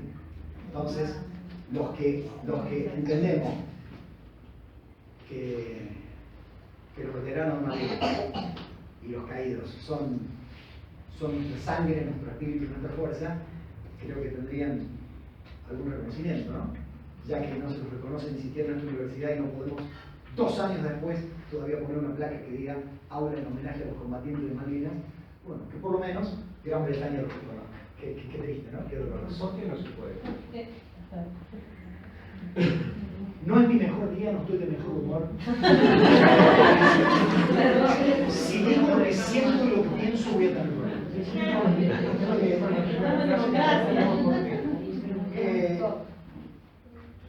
porque todo lo que huele a militar acá se identifica con el proceso y nadie entiende que llevamos 32 años de democracia y de que ese proceso se terminó. Y de que hoy estos militares no tienen nada que ver con el proceso. Y de que hoy Argentina tiene que definir si quiere o no quiere Fuerzas Armadas. Pero si las quiere, las tiene más. Y lo que hay hoy no le sirve ni a la Argentina, ni a la democracia, ni a los militares. Entonces, que alguien me haya dicho, como me dijo alguna vez, que él no quería militares en esta universidad. Y yo no quiero que venga la idea. Pero si quiero que venga un oficial, un héroe que estuvo en Malvinas y que hoy es oficial. ¿Qué culpa tiene ese oficial que estuvo en Malvinas arriesgando la vida mientras yo estaba con calefacción central en mi casa, ¿sí? De que ella tenía un jefe que se llamó Amigos? Entonces son muchas cosas que hieren y que duelen. Yo cuento siempre, creo que a ustedes se lo dije, hay cosas en la vida que hacen que uno se empiece a arrepentir de cosas. Ustedes, repito, son muy jóvenes, pero cuando yo tenía 17 años, un día al año en el secundario nos dejaban salir, porque nos hacían escuchar el sorteo de la Lotería Nacional para ver nuestros 3 números de documento, a ver a qué fuerza nos tocaba. Como yo nací el 24 de enero, yo pasé al sorteo de 1983, pero hubo alguien que por 2 meses antes se quedó en el sorteo anterior. Ese alguien está hoy en el Atlántico Sur, porque es 3 meses más viejo que yo, y le tocó Marina y le tocó el ARA General Belgrano. Entonces, mientras él está en el Atlántico Sur, y nunca se quejó su familia de que estaba en el ARA General Belgrano, me refiero a Ricardo Trámparo, yo soy vicedecano. Entonces, esas cosas hacen que duelen mucho la historia, ¿no? Hay varios que tenemos complejo de culpa por estar vivos, ¿no? Mientras algunos estábamos preocupados por si el conejo, por si la Pata Villanueva le ponía los cuernos al conejo Tarantino en el Mundial de España, había gente que tenía ningún caminante. Yo, cuando a través de mi vida empecé a contactarme con la gente de Malvinas, y cuando un médico de la Fuerza Aérea te cuenta lo que fue la batalla de Pradera del Ganso, nadie sabe lo que fue Pradera del Ganso. Es más, seguramente muchos de ustedes ni saben que hay algo en las Islas Malvinas que se llama Pradera del Ganso. Bueno, les cuento para quien no sepa que fue una de las batallas más sangrientas después de la Segunda Guerra Mundial, a bayoneta, donde nuestros médicos, como no tenían ni carretilla, no solo camilla, tenían que decidir que vos vivías y que ella no vivía. ¿Por qué? Y porque a vos te están saliendo las tripas, pero ella tiene los 2 brazos abiertos. Entonces, bueno, ahí no lo puedo llevar a vos. Entonces, yo decido que vos vivas y ella no. Entonces, te cargo arriba y te llevo. Así se decidía quién vivía, quién no vivía por parte de los médicos. Cuando la señora Presidenta de la República, yo pertenezco a un grupo que se llama REFEM, Red Federal de Estudios Soberanos de Malvinas, que nos vamos a reunir la semana que viene en Río Cuarto, de nuevo. Cuando la señora Presidenta de la República le dice a los argentinos que va a pedir a la Cruz Roja Internacional que estudie el ADN de los cuerpos en el cementerio Puerto Darwin, a las tumbas que tienen el placa que dice soldado argentino solo conocido por Dios, la señora Presidenta le está mintiendo a la sociedad. Y la señora Presidenta está jugando con algo con lo que no se puede jugar. Porque en esas tumbas debajo no hay nada. Porque en una guerra no hay una happy hour donde viene Tombolini y levanta a los muertos. En una guerra los muertos se entierran en el mismo lugar en el que cayeron. O como en el caso de los bombardeados por la Fuerza Aérea Británica, cuando caían las bombas de los Hurricanes, los cuerpos quedan destrozados. Entonces, quien viene lo que hace es en una bolsa meter lo que encuentra, y si hay alguna plaquita, como le tiene, bárbaro, pero si no hay plaquita, mete 2 cráneos, 8 brazos. ¿Dónde es el único lugar donde sí se sabe que el cuerpo argentino? El cementerio de Puerto Argentino. ¿Por qué? Porque en la batalla de Puerto Argentino había un camión que buscaba los cadáveres y los tiraba a una fosa común. Pero en Puerto Darwin hay muy pocas tumbas con cuerpos. Es más, son varios cuerpos tal vez en una misma tumba. Yo pregunto a esa madre que hace 33 años está absolutamente convencida, herida, pero convencida de que su hijo, Ramón Sosa, está en Puerto Darwin, con una placa que dice Ramón Sosa, y pudo viajar en 1996, y pudo llorar y pudo dejar una flor. Cuando le digan, perdón señora, no solo que no está Ramón Sosa, no hay nadie. ¿Ustedes saben que al día de hoy no se sabe cuántos soldados fueron a la guerra? Si les digo que según el ejército fueron 10.600, según Fuerza Aérea 11.400 y según la Marina 15.000. Está claro que tampoco sabemos cuántos muertos ni cuántos desaparecidos hay. Al día de hoy, mi amigo Edgardo Campo figura como desaparecido. Desaparecido. Como si alguien se hubiera podido salvar de la Argentina. Hay un colegio en su nombre, de Podrigan allá. Es lo mínimo que se podía haber hecho. Y que por supuesto se lo pusieron 20 años después. Porque parece que durante muchos años hablar de la guerra de las Malvinas fue una vergüenza. Y la semana que viene la vamos a invitar, y si alguien pudiera escucharla y conocerla, a la viuda del capitán Castagnari, que es de Figueras, que esa mujer, como madre, es una cosa que te pone la piel de gallina y es para aplaudirla de pie la dignidad que tiene, la firmeza que tiene, cómo crió a sus hijos sola, recién nacido, sola. La mano marina por el superior. Sí, hablen con los gitanos. Hablen y lean las cosas que dicen los gitanos y con los otros argentinos. Hablen de lo que dicen de los creadores argentinos. Y ahora nos enteramos por YouTube de que los Mirage no vuelven y Argentina ya no tiene fuerza aérea. Y no le importa a nadie. Y no le importa a nadie. Vamos a ir a votar una elección a ver quién nos tiene en dólares más tranquilo para diciembre. Y a nadie le preocupa qué fuerzas armadas quiere Argentina. A nadie. Ah, porque vos sos militar. No soy militarista. Pero tenemos el octavo territorio del planeta. Tenemos la plataforma continental, la tercera plataforma continental más extensa del mundo. Tenemos la tercera frontera más larga del mundo, que es con Chile. No tenemos radializado el país. ¿Qué tipo de defensa y seguridad nacional queremos? Nunca lo hemos tenido. Yo lo que digo es, discutámoslo. Queremos no tener fuerza armada. Tomemos la decisión, pero discutámoslo. Lo peor que podemos hacer es discutirlo. No queremos tener militares, digámoslo, pero no podemos tener lo que tenemos en la forma que lo tenemos. Yo, con todas las críticas que puedo tener de las otras, él tiene una posición, él es un facho, y él toma una decisión, y el otro día toda la gente lo aplaudía en los cuando decía, vamos a poner 200 4x4. Bárbaro, te felicito, hermano, yo quisiera ver 200 escuelas nuevas. Pero bueno, es una decisión, un voto más. Pero la tomó y la tiene clara. De las otras quiere represión, igual que Massa, igual que Macri. Lo respeto, pero la tiene clara. Ahora, ¿qué candidato me dijo lo que quiere hacer con las Fuerzas Armadas? No me dijeron nada. Perdón. Tengo un compañero, un amigo mío, muy cercano, que está justamente ahora en Corrientes. ¿Y? Es militar. Dice que es una falta de respeto para el servicio militar porque él toda la vida ha venido, el padre también, el abuelo, digamos, toda una familia de militares. Dice que es una falta de respeto porque no tienen armas, ni siquiera, o municiones para hacer una práctica. ¿Te cuento algo? Los están mandando al mediodía a sus casas porque no hay comida. Sí, así es también. Dice que más o menos algunos de los vehículos que tienen o armas que tienen son de otros países que le están dando, por ejemplo Chile o Brasil, pero son armamento viejo. O sea, es lo que ellos dejan. Hermano, los A4, que vos vas a ver acá si vas a ver una grabación, son un Falcon con el motor Minerane. Son un Falcon, perdón. El accidente que tuvo del avión del año pasado también fue por... Era un avión viejo que fue armado por 2 aviones que fueron desarmados. Sí, señor, que fueron O sea, entonces, yo insisto en esto, no discutimos las cosas. Profe, una pregunta. ¿Argentina tiene armamento nuclear? No, Si llega a haber no. Hubo voluntad de tenerlo. Hubo voluntad de tenerlo. O sea que nosotros no estamos preparados para la guerra.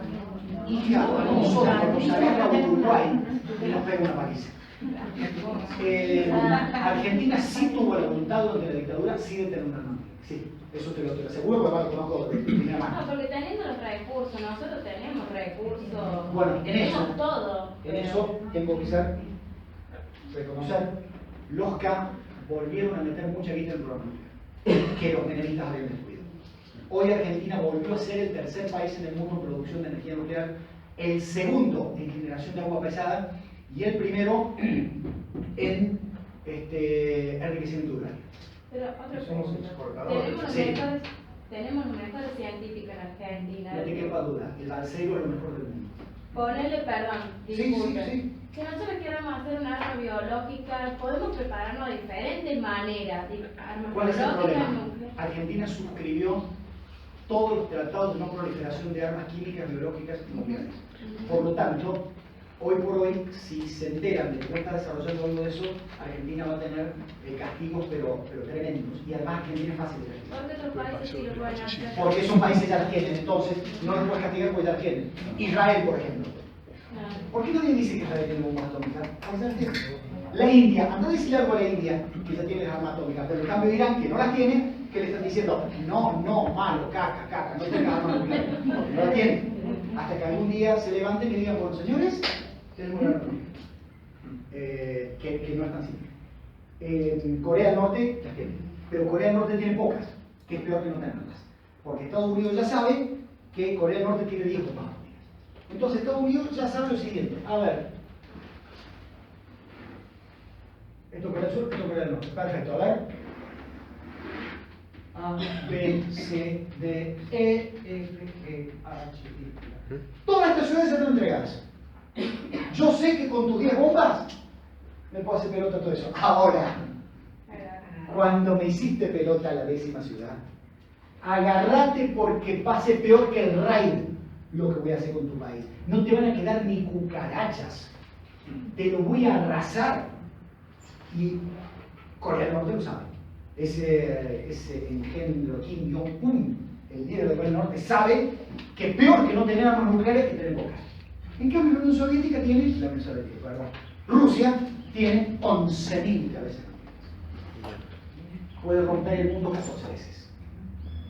Entonces, anda a decirle algo a Vladimir Putin, que además código, mirá lo loco que tiene. Anda a decirle algo a ese muchacho. Bueno, conclusión entonces, si yo les preguntara en el examen, forma de elegir a los jueces, recuerden que la Corte Suprema se elige de una forma y el resto de los jueces por Consejo de Ministros. ¿Qué raro? ¿Sí o no? Bien. Último tema de la Constitución Nacional. Peguen un salto, por favor, y vayan. ¿Y cómo se los destituyen? ¿Cómo se los ¿A los destituyen? 75 años puede ser? No, en teoría, ahí se jubilan, en teoría. Pero ¿cómo se los echa? O sea que un político malo lo vota en contra, pero un juez malo. No, la Cámara de Diputados. Hay dos formas, bien, más bien. Hay dos formas. De nuevo vamos a separar Corte Suprema de jueces inferiores. A la Corte Suprema de Justicia se la puede destituir por juicio político. Por favor, que quede claro. Solo Corte Suprema de Justicia.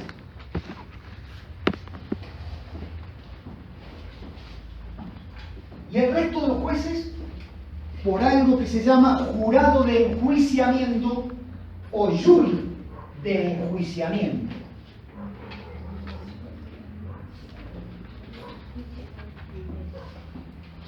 En el último examen había una pregunta de esas, y entonces había que poner, creo que era la respuesta B en su momento, que era: a la Corte Suprema se la destituye por juicio político y a los jueces inferiores por jurado de enjuiciamiento.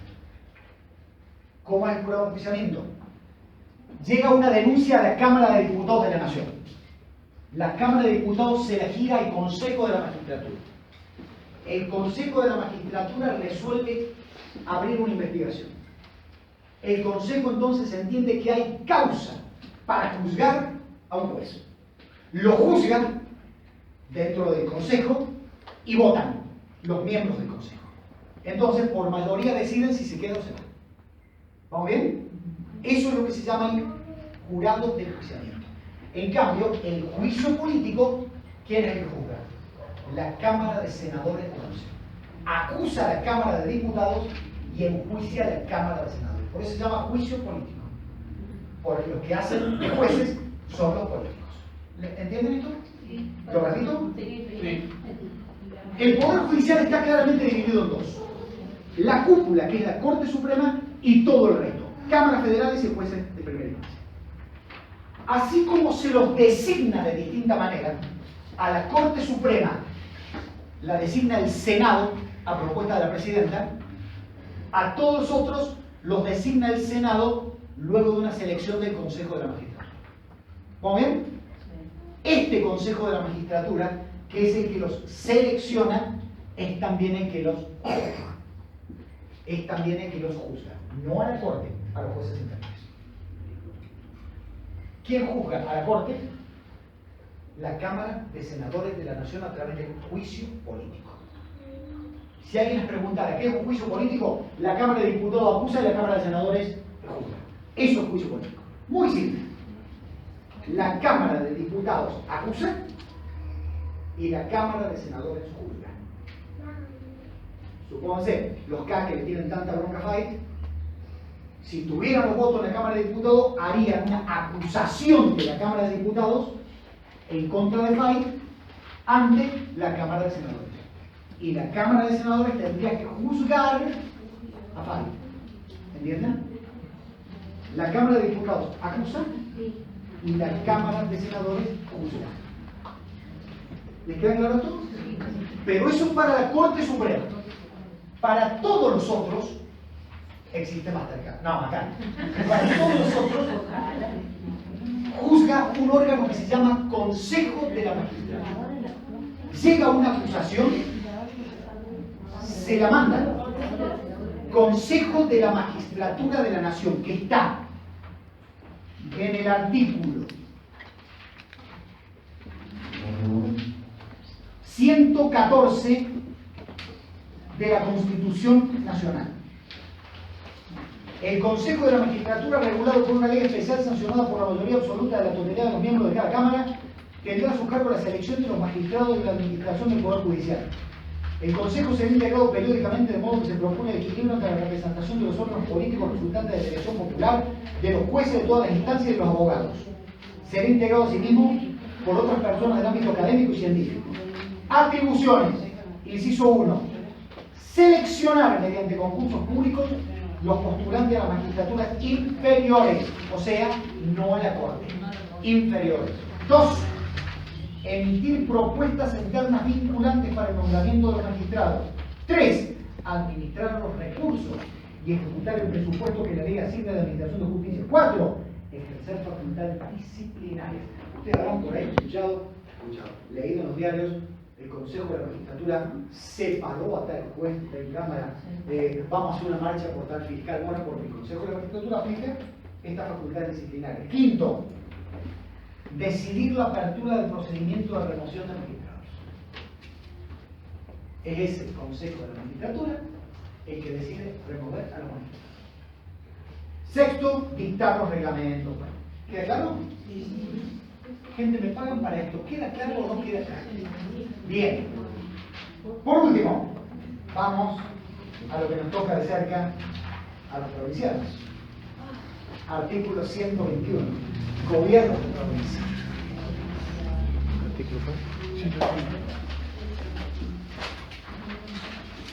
La República Argentina es un invento de las provincias. Las provincias somos más viejas que la República. ¿Y eso dónde lo vemos? Artículo 121. Las provincias conservan todo el poder no delegado por esta Constitución al gobierno central. Quiere decir que las provincias hemos inventado la nación y las provincias hemos delegado facultades a la nación. Artículo 122. Se dan sus propias instituciones locales y se rigen por ellas. ¿Cómo se llama eso? Ahí está. Autonomía, propias normas.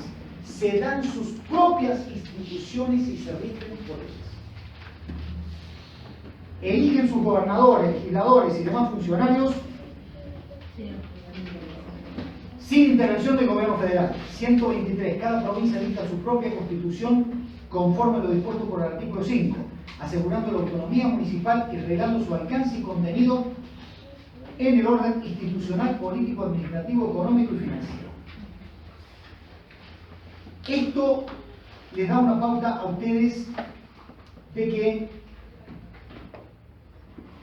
nuestro sistema estatal es federal, donde las provincias hemos acordado un catálogo que se llama Constitución Nacional, donde nosotros le delegamos cosas a la federación, pero nos guardamos más. ¿Dónde está lo que le hemos delegado a la federación? Abran por favor sus constituciones en el artículo 75, inciso 12. El artículo 75 dice, corresponde al Congreso Nacional. Y el artículo 12 dice, dictar los códigos civil, comercial, penal, de minoría, del trabajo y de la seguridad social sin que tales códigos alteren las jurisdicciones locales. Eso significa que todos los provincianos en Argentina lo que dijimos es, vamos a hacer un pacto de convivencia donde vamos a inventar algo que se va a llamar República Argentina, y ese algo que se va a llamar República Argentina va a tener un Congreso que va a dictar leyes comunes para todos. ¿Cuáles son esas leyes comunes? Matrimonio común para todos, derecho penal común para todos, leyes del trabajo comunes para todos, leyes laborales comunes para todos. Pero ¿con qué nos reservamos nosotros? Sigan leyendo el 75, inciso 12, mantienen las provincias los códigos procesales. Entonces, el código penal es el mismo en Córdoba que en Santa Fe. Un homicidio es homicidio en Córdoba y en Santa Fe. Pero en Córdoba los juicios son orales y públicos. Y en Santa Fe son escritos. Entonces, cada provincia tiene el mismo código de fondo, lo que nosotros llamamos código de fondo, pero los códigos de forma, que son los brazos de la ley, los códigos procesales son diferentes. Por eso decimos, sí. ¿Qué diferencia hay? Muy buena pregunta. El código de fondo es el que establece las reglas de convivencia básicas. ¿Qué es la vida? ¿Qué es la muerte? ¿Qué es el homicidio? ¿Qué es el matrimonio? ¿Qué es el divorcio? ¿Cuál es la causal de nulidad o cuál no es la causal de nulidad en un matrimonio? Una ley procesal es la ley que dice cómo, acuérdense esta palabra, cómo voy a hacer que el matrimonio se anule. El Código Civil, que es único para todo el país, me va a decir en qué circunstancias el matrimonio es nulo. Pero Córdoba me va a decir que para llegar a anular un matrimonio, el camino es por acá. Santa Fe me va a decir que el camino es por acá. Tucumán me va a decir que el camino es por acá. Todos van a llegar a lo mismo, que es la nulidad del matrimonio porque hay una ley nacional que lo permite. Pero unos van a llegar por un juicio donde hay una audiencia única, otros van a llegar con dos audiencias, otros van a llegar sin audiencias. No era lo mismo un divorcio en la época en que existía el llamado divorcio vincular de las dos audiencias por mutuo consentimiento en Córdoba que en Santa Fe. Todo el mundo sabía que Córdoba, con todo lo malo que tiene esta provincia, Córdoba es diferente en lo judicial. Córdoba, si nosotros decimos que acá los juicios son lentos, vayan a la provincia de Buenos Aires, vayan a San Luis. Vayan a San Luis. Bueno, tuvieron un gobernador que era... Hace 50 años el mismo gobierno. Sí. El movimiento de hace 50 años. Pero además Sovich tenía más de común con Videla que con la democracia. Bueno. Sí. El MP es una cosa increíble. Una cosa increíble. San Martín de los Andes tiene una hostería que era la vieja casa de don Felipe, que está obviamente a media cuadra del lago. Ahí se hicieron una hostería que se llaman Tares. ¿De ellos eso? ¿Tares? Sí. ¿Quién me lo hizo? Y ahora, bueno, la Cristina se compró la mitad del pueblo. Ah, bueno. Ella hacía el servicio, los terrenitos se quedaban, sí, se compraron todo. O sea que es una lavadora gigante de plata. hace un año y medio me gané con el Banco Galicia. Por supuesto nunca es gratis, si me lo gané porque gasté un día de trabajo. Y fue en mayo. Y cuando obviamente querés conocer la casa del presidente. Te digo sinceramente, el chalet del lado es mucho más hermoso que la residencia. Pero yo, que Dios no me hizo ni pícaro ni inteligente, y además me hizo muy torpe. A mí me gusta mucho la fotografía, de hecho soy fotógrafo profesional, y estaba con el celular en la mano y con la cámara, encima una cámara de lo más, como si dijera un amigo mío, flashera, con un teleobjetivo. Y cuando me dicen, la gente da media tiquecita, me preguntaba la casa recibe y todo el mundo me pregunta, cuando pusiste el puentecito la primera, dice entre los arbustos, ahí a la derecha. Paso y como gran idiota, me paro en la vereda, saco el teleobjetivo y saco 2 o 3 fotos, más tengo como así, salió un tipo de grito español. ¡Vos, flaco! ¡No se puede! ¡No se puede! ¿Querés que te detengan? Yo, encima creyendo que era una joda, porque no me estaban diciendo, este tipo sale con 3 perros. Le digo, pero ¡ay, qué bonito! ¡La boca, estoy llamando! ¡No se puede sacar fotos de vuelta! Pues sí, discúlpame, tengo un cartel de Jamás, tengo cartuchos de dinamita. Te vengo a decir que los impuestos de esa casa, o no, o sea, no te calenté, maestro, porque yo no vengo a matar a nadie, me saco una foto. Bueno, mientras tanto, como sé que el tipo después empezó a ablandarse, el tipo dijo, no, entendeme, porque acá están filmando, entonces, si ven que vos viniste y sacaste fotos y yo no te dije nada, bueno, o sea que lo estás haciendo por filmación. Pero al otro día que fui a conocer el Perito Moreno, pasamos por el... ¿cómo se Bueno, ¿qué es impresionante? De Argentina. Que es de ellos, además está reconocido, o sea, es de ellos.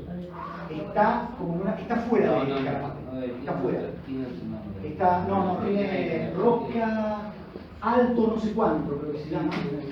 Está en las afueras como en una montañita, que no es cómodo, les digo, si ustedes no tienen auto, en Calafate no se puede estar por el viento, por el frío, no se puede estar, y esto está alejado. Obviamente que eso es Sí, no, ahí terminando. bueno, de hecho, los actores como uno. Ahí donde tiene la habitación en el Perón, sí, lugar de Más de dormir. no más. ¿Ah? No, se llama así la habitación. Es impresionante. Es impresionante. Bueno, $2.000. claro, más de 10.000 pesos, sí, tenés razón. Bueno, un comentario, ¿no? Sí, no, por eso, $5.000. El primer día, cuando salgo de ver ahí, uno de los perros que estaba afuera, no del perro de policía, uno que estaba afuera, me empieza a seguir. Yo, mamá. Y empecé. Bueno, me voy a comer y un mozo y mirá, yo no soy de acá, digo, flaco, vos tenés que comer cazuela de cordero, te voy a traer un vino tinto y ya vas a ver. Yo nunca lo conozco. Bueno, espectacular, eso sí. Y ahora cómo sigue. A vos te va a gustar el helado, no sé, bueno, y te doy que fui el tipo me elegía el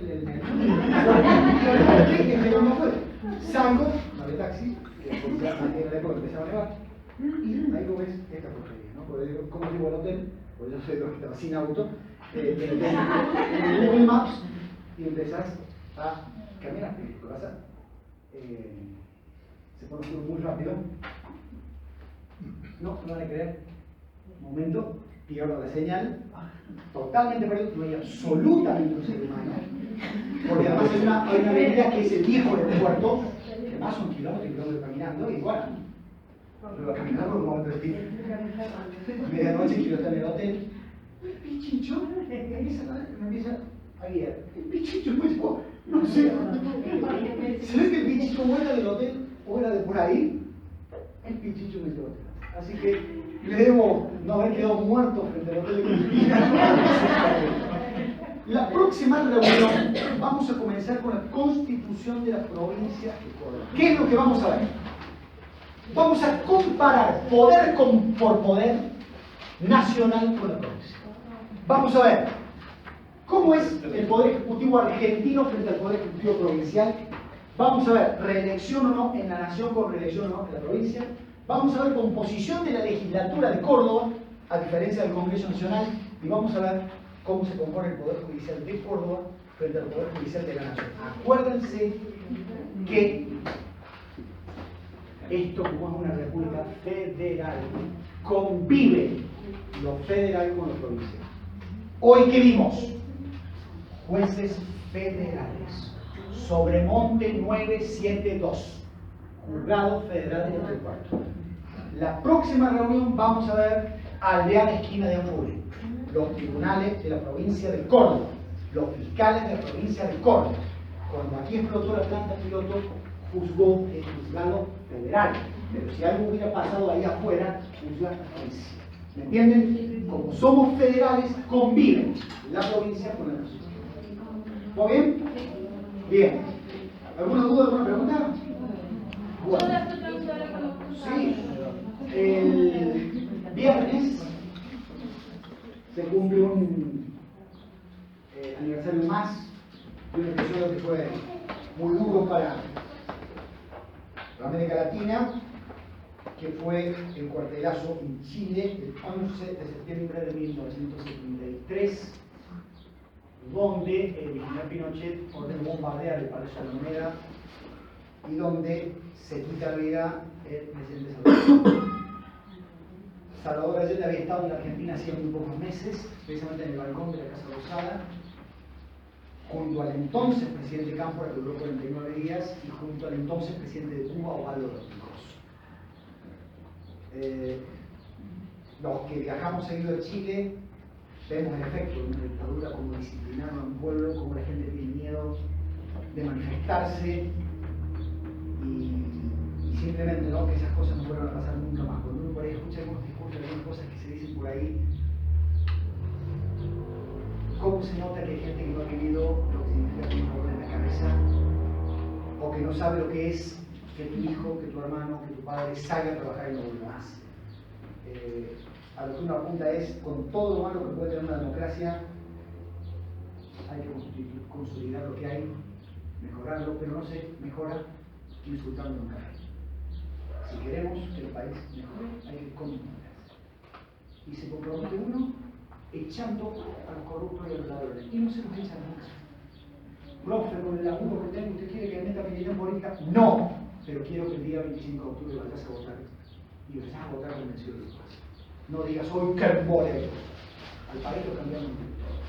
Así como a la universidad, cuando entren, ahora, desde el año que viene, ustedes tienen que aprovechar. No, ya están. No voy a eso. Son ustedes los que tienen que convencerse de lo que son y de lo que van. Se los he dicho 1000 veces. Yo no les voy a meter una inyección de optimismo a ustedes. Pero si ustedes no creen en ustedes, nadie lo cree. Crean bien que vivimos en una sociedad inmundamente individualista, donde lo que ustedes están haciendo les molesta mucho. Y a mí no me cabe duda de que van a hacer de adentro y de afuera lo imposible para tumbarnos espiritual y espiritual. Ahora, si ustedes no dicen al comienzo de cada día, lo que estoy haciendo, el profe no lo habría hecho, porque la verdad yo no me habría animado a hacerlo. Lo que estoy haciendo va a hacer que mis hijos se sientan orgullosos de mí, aunque hoy no me apoyen. Lo que estoy haciendo va a hacer que la persona que tengo a mi lado, aunque hoy no le guste, me valore más como mujer, como persona. Si ustedes no están convencidos de eso, nadie se lo conoce. Yo creo que sobre todo somos Es que son ustedes. somos nosotros. A mí el Estado me paga un sueldo, lo mío es muy fácil, como dicen. Pero yo no puedo sentir por ustedes. La cuestión es que ustedes tengan que decir que ya están ahí. Lo demás es azar. Lo demás es azar. Pero ustedes saben que a mí no me hicieron pelota nunca. A mí me bocharon en la materia en la que hoy soy titular de cátedra acá. Miren,